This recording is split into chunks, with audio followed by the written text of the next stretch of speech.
कराची में सूरज और बादलों की आंख मचोली, कभी सुरमई बादलों के डेरे तो कभी सूरज चेहरा दिखा दे।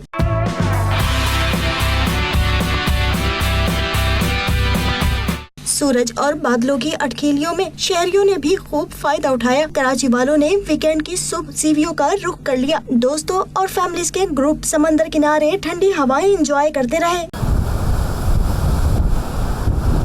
आज हम लोग एंजॉय करने आए अपने बच्चों के साथ, फैमिली के साथ, और आज अच्छा लग रहा है, पहले से बेहतर लग रहा है। घर में इतना मज़ा नहीं आ रहा है, यहाँ आके थोड़ा सा माइंड फ्रेश हुआ है। यहाँ पे काफ़ी अच्छा मौसम है, हवा ठंडी है और बाहर काफ़ी गर्म हवा थी, तो इस वजह से हम लोग यहाँ पे सैर व तफरी के लिए आए थे। मौसम सुहाना हुआ तो कराची वालों को रिमझिम की याद ने सताया। बड़ों की तरह बच्चा पार्टी को भी बादल बरसने का बेसब्री से इंतजार है। आज मौसम बहुत अच्छा है, बारिश हो रहा है, मजा बहुत आएगा। मौसम का हाल बताने वाले कहते हैं कि कराची में तेज बारिश का कोई इम्कान नहीं, लेकिन शाम के वक्त बूंदाबांदी हो सकती है। कैमरामैन अली इमरान के साथ सबा नूर, 92 न्यूज़ कराची।